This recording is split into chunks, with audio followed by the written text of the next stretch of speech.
Voilà, Nicolas, DJ Nixon, voilà, ton tour, voilà. Moi c'est Altarba, de mon vrai prénom Jules et je suis beatmaker. Thomas, VJ Toms, je fais la vidéo. Comment vous allez vous retrouver tous les trois du coup sur scène? C'est quoi le plan? Alors t'as du beat, du scratch et de la vidéo, et puis voilà. C'est ce qu'on appelle dans le jargon un plan à 3.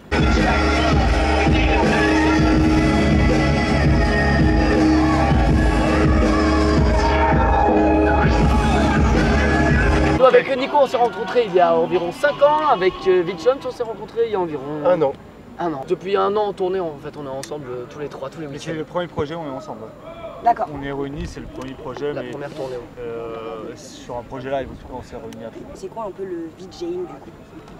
Alors le VJing c'est la vidéo qui vient en fait que Nico poste, bah, il expliquera mieux que moi, c'est pas ça. Non, que Thomas. Thomas, oui. Oh, Je m'y perds, je te regarde dans les yeux en plus, pas dans les lunettes. Tu te regardes. Je te regarde, ouais, c'est ça. Eh oui, alors. D'ailleurs, ça fait comme un clip de rap, vas-y, pendant que tu fais l'interview, moi je me fais un clip de rap dans tes lunettes. C'est quoi la question en fait?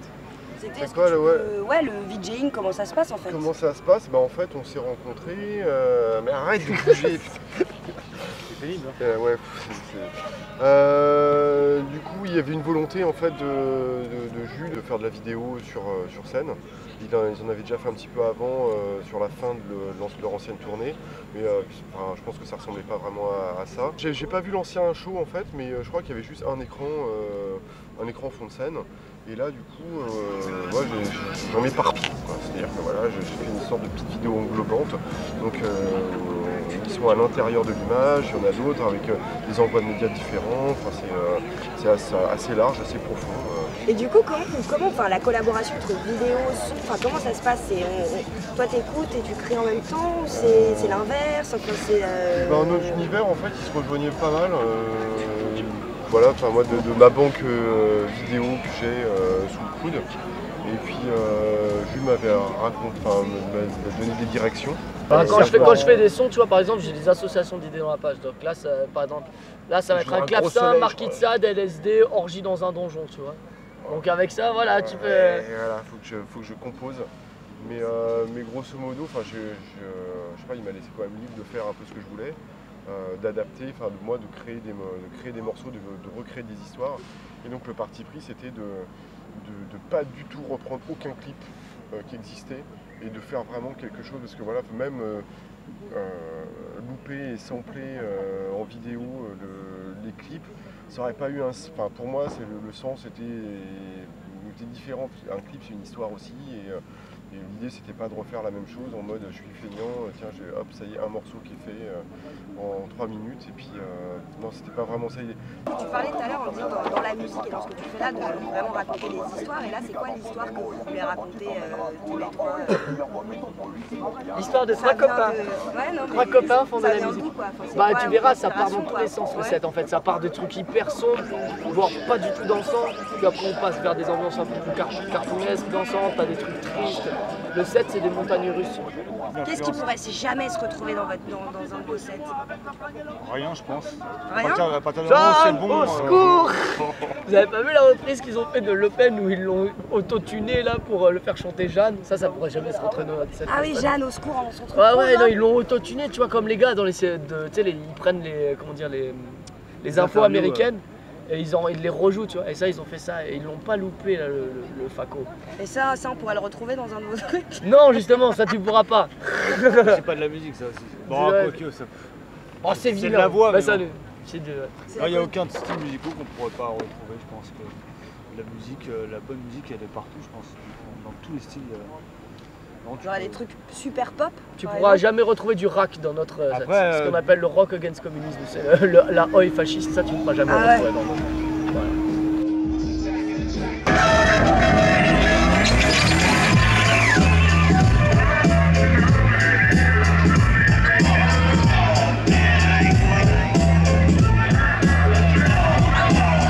Genre c'est un rythme qui est compliqué à tenir ou...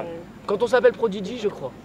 Quand on s'appelle Altarba, ouais, si ça peut être, si tu fais le compte, ça peut être, tu peux vraiment subir.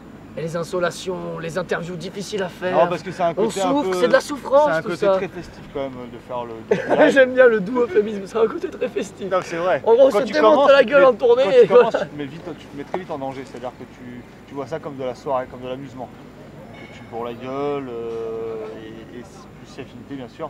Et du coup, quand c'est un soir comme ça dans le mois, c'est vraiment c'est cool. Mais comme c'est là, comme ça l'est pour nous, si tu réitères ce même genre de scénario, ça peut être un cauchemar. Et je l'ai déjà subi pour plus le refaire. Quand des fois, par exemple, la semaine dernière, on a eu 4 jours d'affilée, donc là on a fait le tour de la France. Grenoble, j'allais dire Pays de Galles, non, Grenoble, Pays Basque. Il y en a qui sont vite allés dormir au Pays Basque. Suisse et Strasbourg.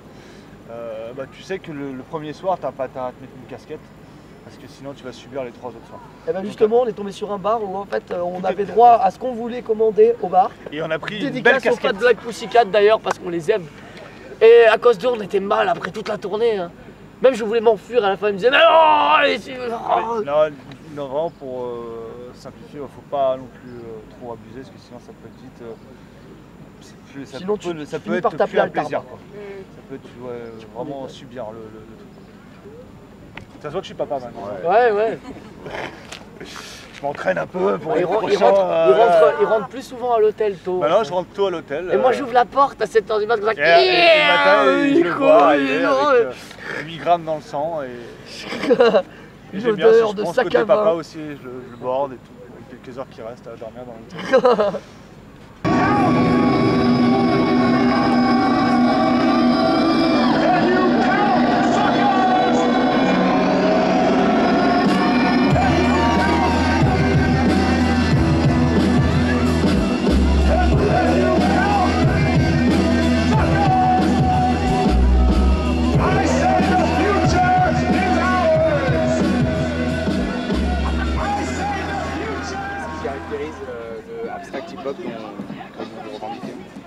Bah, je pense que la plus grosse influence c'est DJ Shadow, des mecs comme RJD2, DJ Shadow, tout ça.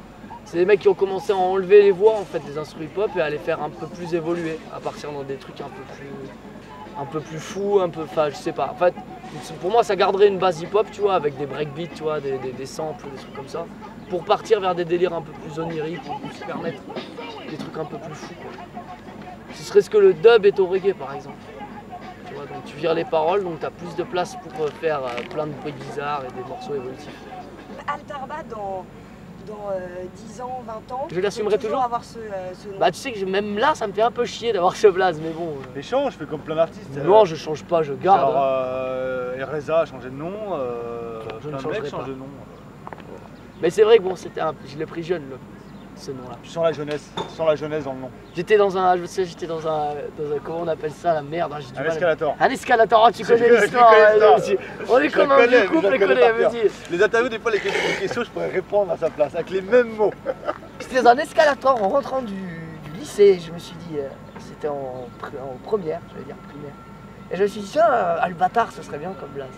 Et puis après j'ai cherché sur internet, il y a un DJ de house qui s'appelait Albatar, DJ à j'ai fait Altarba, et puis oh c'est génial, et puis maintenant... Oh je suis un génie. Oh c'est génial.